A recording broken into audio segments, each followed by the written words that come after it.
This elephant has been enslaved for the last 50 years. And today is a wonderful, wonderful day because today she's trekking to freedom. When I first saw her, she had a 30-foot chain that weighs hundreds and hundreds of pounds wrapped around her neck. Her head was literally caving in from lack of nutrition, starving to death. I definitely knew that the clock is ticking. We need to get her to the sanctuary. This is going to be your new life. You're just going to hang out with people and eat trees. It was a really, really good feeling taking that chain off her. And that's what it all comes down to, is that moment. I imagine the fact that she was in chains for 50 years, there was a lot of confusion when we started walking, because where we let her off the chains, we were not at the sanctuary. We had to walk her to the sanctuary, which was still a day away. Show you how well she eats a pineapple. We would take breaks probably every hour or so to give her a couple mangoes, a couple pineapples, just to give her a little bit of food and energy. But it was also about just kind of pumping her up. Seeing her arrive at the sanctuary and knowing that she's about to have a bunch of friends was a really great feeling. Let's go meet your friends. Come on. One way you can always tell an elephant's happy if they're flapping ears. It's kind of like a dog wagging its tail. And she was flapping her ears right away. That tells me that she was comfortable. That tells me that she felt safe. On the second day, we introduced her to an elephant that was recently rescued. Our new girl getting to know new members of her herd.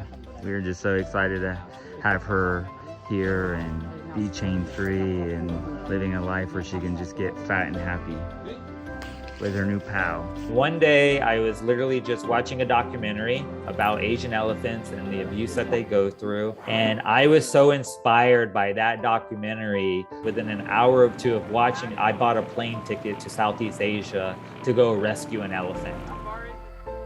It just so happened that it was around my birthday when I did that. So I made a promise to myself that every year for my birthday, I'll rescue an elephant.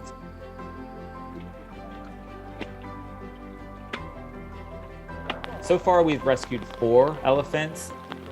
My hope is that people stop going to riding camps. A lot of times people visit these so-called elephant sanctuaries thinking that they're doing something good. If the camp is allowing riding in any shape or form, it is a bad camp. There's no way around it. Elephants are not made to be ridden on. Now, of course, I want to see a world where elephants are just living in the forest and we don't even have to worry about riding camps. I would way prefer them to be how they were meant to be, and that is walking through unspoiled land. Baby girl. Oh, you're not baby girl. Hey, you want this?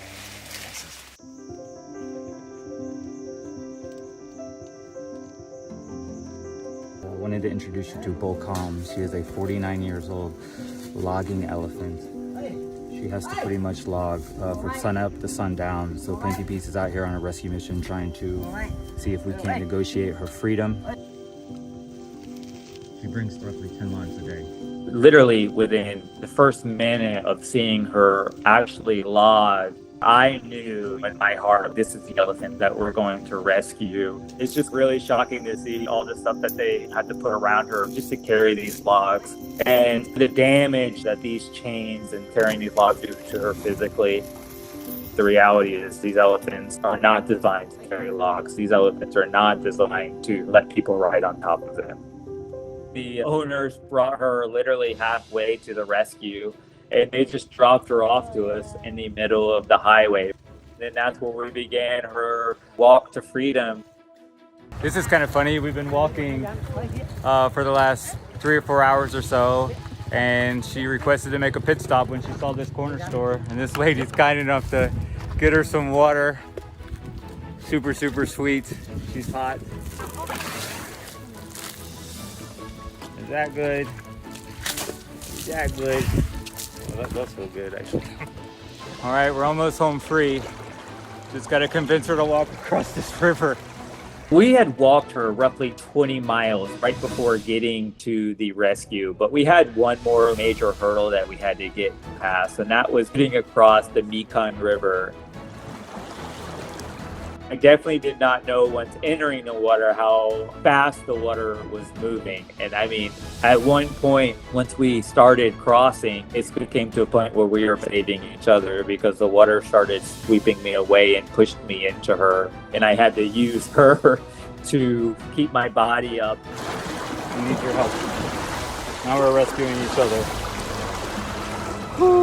One thing too that really made me happy to know is that for her to trust me to walk across that river, I think that she knew that the situation was a positive one for her in some shape or form. All we had to do was get her across that river, and forevermore she would be free. There was 300 acres on the other side waiting for her and friends. It was a magical moment.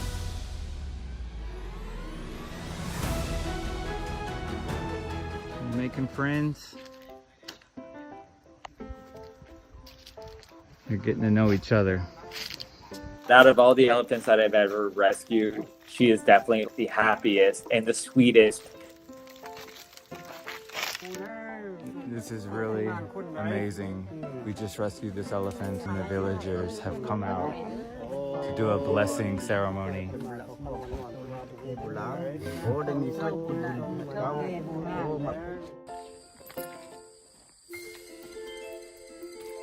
When I first saw Tofu was chained to a pole. Tofu really, really hated being put in chains. Hey everyone, it's Aaron with Plains of Peace on a rescue mission. He'll live out the rest of his days forever here if we don't intervene. I found Tofu at a riding camp where tourists go and ride elephants. The people running these places tend not to be for the elephant. The day that we finally negotiated Tofu's freedom, they dropped him off in the middle of the woods. Tofu, like a champ. This was the first baby elephant that I've ever rescued. Tofu is going to be rewilded. He's going to be the first ever elephant that we put back into the wild. So that's also kind of exciting. One thing for certain is that Tofu would have lived out the rest of his day in chains. So seeing those chains come off, that's what it's all about. Hey. Hey, boy. Good. We were pretty nervous. Is Tofu going to run off once we take these chains off? And these are all new people he's around. So we decided to bring in another elephant that was rescued to come just kind of help us and help guide Tofu's Foo as we started the walk to freedom.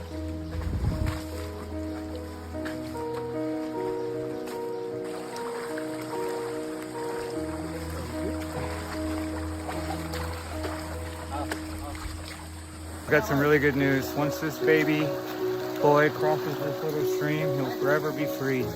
This is where our property begins. Our number one golden rule is we never help one elephant to hurt another. So we want to make sure that no money that we use will go towards buying another elephant. Coming over to say hi. It was awesome when Tofu came to Mandalao and we were able to introduce Tofu to the matriarch.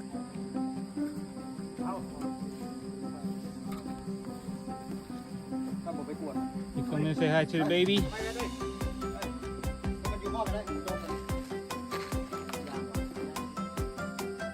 Oh.